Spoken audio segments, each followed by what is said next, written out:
आज मैं यहाँ पर सक्सेस के बारे में बात करने आया हूँ। जब मैं कॉलेज में जाता था तब दिन में 5 घंटे वर्कआउट करता था। मैंने कंस्ट्रक्शन कंपनी में भी काम किया है क्योंकि उस टाइम पे बॉडी बिल्डिंग में पैसा नहीं था। अगर मैं कंस्ट्रक्शन कंपनी में काम नहीं करता तो मेरे पास फूड सप्लीमेंट और इक्विपमेंट्स खरीदने के लिए पैसे नहीं होते, तो इसलिए मुझे वहां काम करना पड़ा।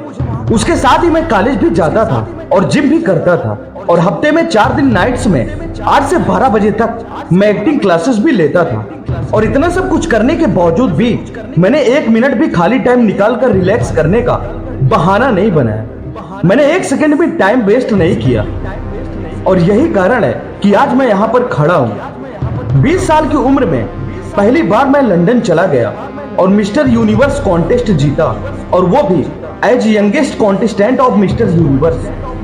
और इतना सब कुछ मैं कर पाया हूँ इसलिए क्योंकि मेरा एक विजन यानी कि गोल था। अगर आपके पास आपका एक गोल नहीं है तो आपको पता नहीं चलेगा कि आपको कहाँ जाना है और आप भटकते रहोगे।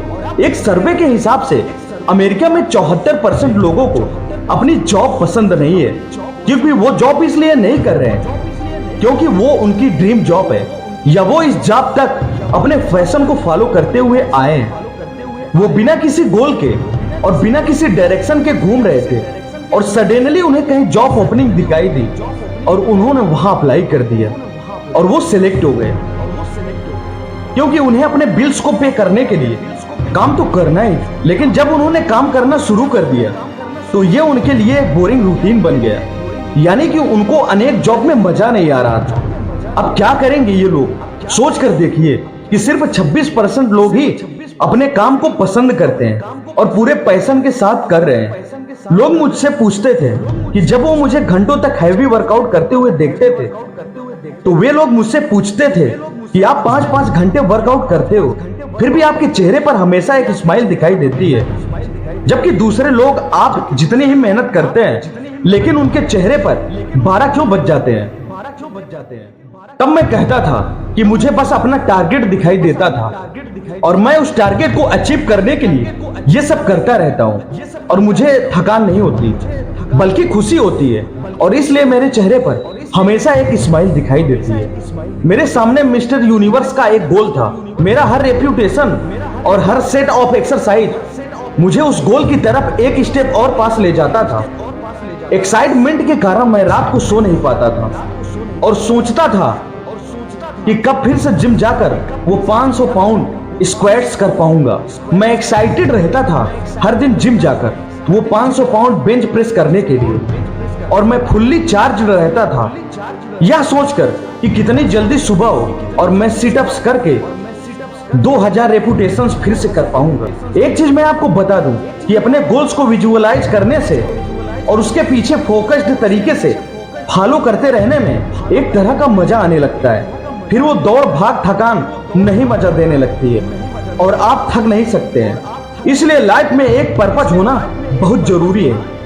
मोहम्मद अली को मैंने अपनी आंखों से जिम में रगड़ रगड़ के मेहनत करते हुए देखा है।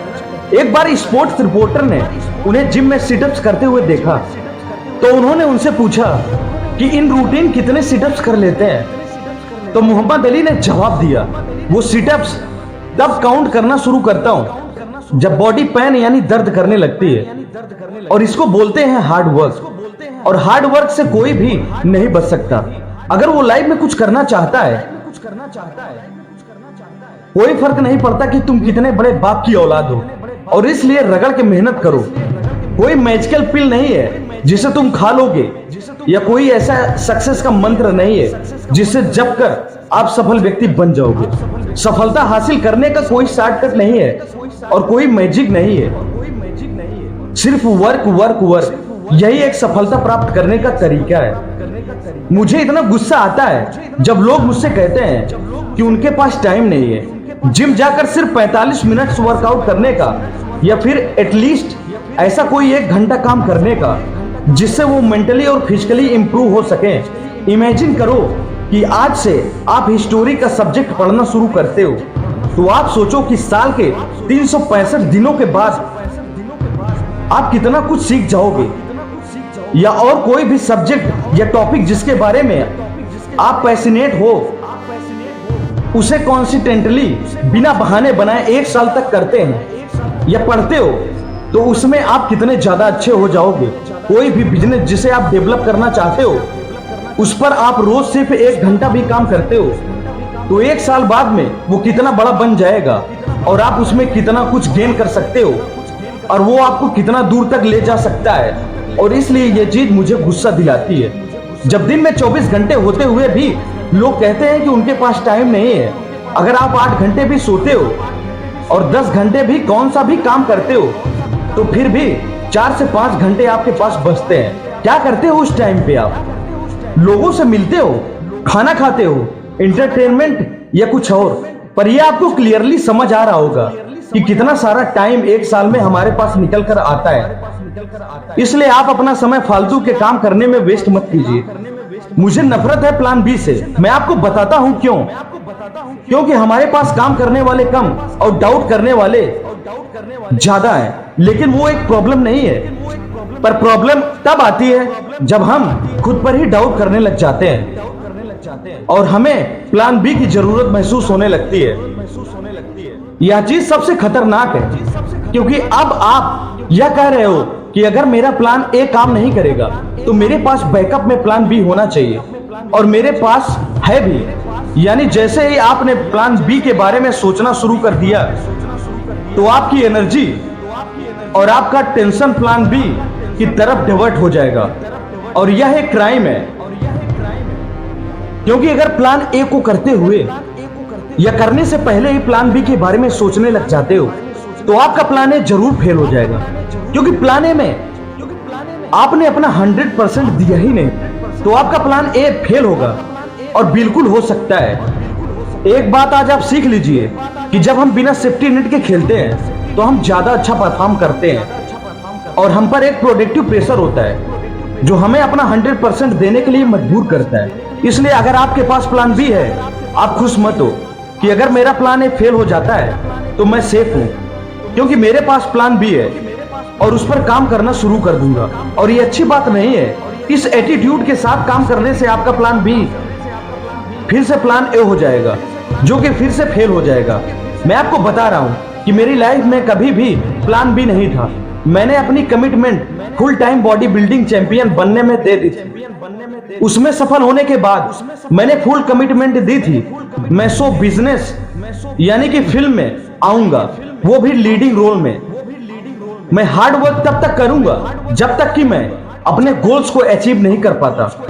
वही सेम रूल मैंने पॉलिटिक्स में भी फॉलो किया और इसलिए मेरी मानो तो आप कभी भी प्लान बी मत रखो और अपनी लाइफ में प्लान बी रखकर आप खुद का ही बहुत नुकसान कर रहे हो और अपनी ही सफलता के चांसेस को आप कम कर रहे हो।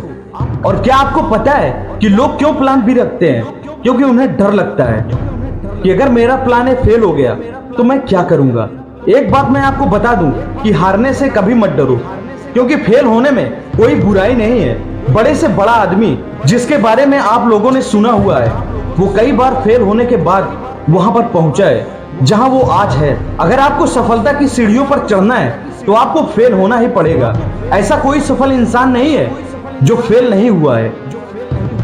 जो हार नहीं सकता है वो जीत भी नहीं सकता है। बास्केटबॉल प्लेयर माइकल जॉर्डन से एक बार इंटरव्यू में पूछा गया, आज आप दुनिया के ग्रेटेस्ट बास्केटबॉल प्लेयर हो तो आपको अब कैसा फील हो रहा है?